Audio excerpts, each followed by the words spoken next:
Hello, everybody. Welcome to another installment of At Marketing Conversations. As always, I'm here with Ryan Morel of Gamehouse, Robi Ganguly of Apptentive, and I'm Ian Sefferman of MobileDevHQ. In what I think means there are pigs outside flying,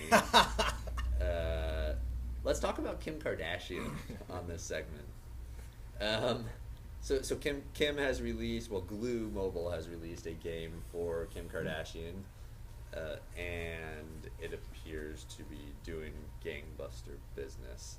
You actually kind of know what this game is about. A little bit. Yeah. So I'll throw you under the bus on that one. To be fair, I've been reading some stories about it. I haven't actually yet downloaded it and played it, but my understanding that it's the ability to live Kim's life virtually, and then every once in a while you interact with like sort of a fake Kim in the game. And so the combination of those two things seems to be amazing because people would love to buy Kim's outfits, talk to their agents, earn money just by like putting a smile on, and sort of other classic time-based, turn-based resource management games, right? So like that's what it is for Kim Kardashian's life, and it's growing really well. It's got 50,000 plus positive reviews in the App Store, so people are happy with it. Yeah, it's an incredible thing, and the reports are that it's making awesome money too. Who knows if it's right, but it says already over 200 million in revenue. That's a pretty staggering number. It's been sitting sort of top 2, top 5 free apps in the App Store.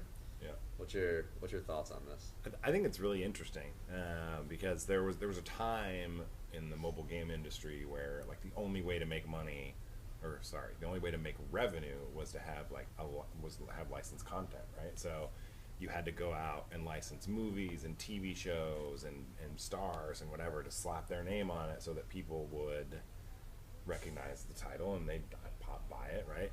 And when the iPhone and subsequently Android came out, that went away, right? You didn't need to have this big licensed content in order to succeed, and now we're seeing what is hopefully not the start of another round of big licensed content deals where publishers and developers kind of get screwed by the license holders, right?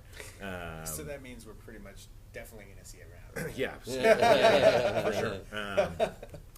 And my fear is that there aren't enough people around from what I consider the good old days of mobile phones where we had to sell to carriers, right? Who remember like how bad those deals were for the publishers to really avoid doing them. On the other hand, though, I think this is a long diatribe. Sorry. So the interesting thing about the Kim Kardashian thing is she can push the content via channels that did not exist previously, right? So like. Is the game good? I have no idea. Is it successful because Kim Kardashian's pushing it or Glue's pushing it? Right? It's probably because Kim Kardashian's pushing it because their incentives are aligned. So I think that the marketing channels for a brand or a license to acquire users on behalf of their publishers is much different than it used to be. That's a really interesting point, right? Because if you think about it, if she had a CD she was promoting through the channels she has, would it do $200 million? Yeah, no. Would it do 50? It might not even do 10, right?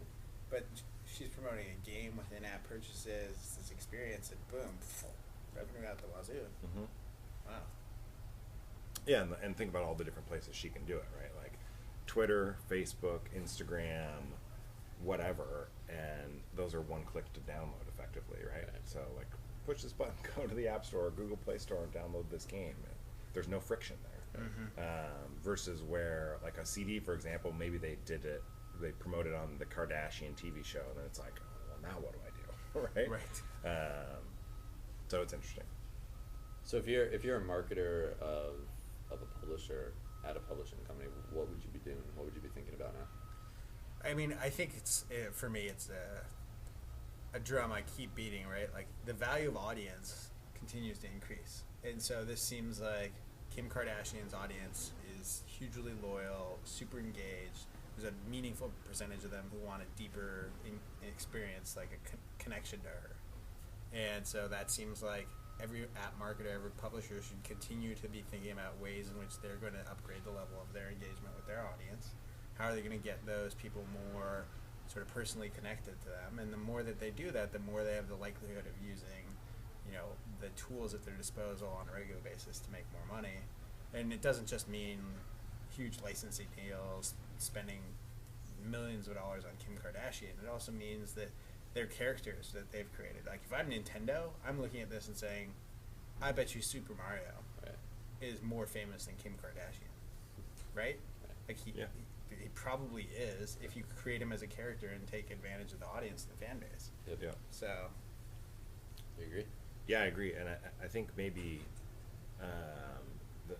we're now at a place where developers and publishers can probably look for niche brands that have an audience and kind of stack rank them based on like how profitable that audience may be, right?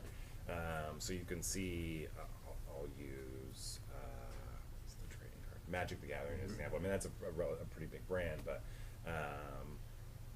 not the size of Kim Kardashian, but maybe there's the kind of sub brands below that has 5, 10 million really hardcore fans. That's enough, right? Given what you can do from a monetization perspective and how many people can actually access your content. Where 3 years ago it wasn't, right? Because you could only get 10% of that audience. Now you can get 80% of it and really monetize it. That's really actually an interesting point, because I think by default my mind always goes to the fact that it's just way easier to get a whole lot more people. But it's also way easier to monetize today for people who are passionate about things, such that you almost don't need that many more people, right? Like, Instagram took how many months to get to 100 million users, and you're like, oh man, you can get to 100 million users that fast. But if you just have passionate audience, you really don't need 100 million users. Right. Yeah. Well, I mean, for any big business, right? You can have a whole lot of people who don't pay a lot, or a small number of people who pay a lot. So, all right. Any other thoughts on Kim before we pull the pigs out of the sky? I mean, I think the ironic thing is this probably teaches us more in terms of app marketing than some of the technology announcements that come out and some of the vapid earnings announcements that we see, right? Like, this actually says a lot more about the state of the world and where things are probably going. That's probably true. It sounds a little demonizing. All right. Be sure to watch the other videos, like this segment, subscribe to our channel, and we'll see you next time. Thanks.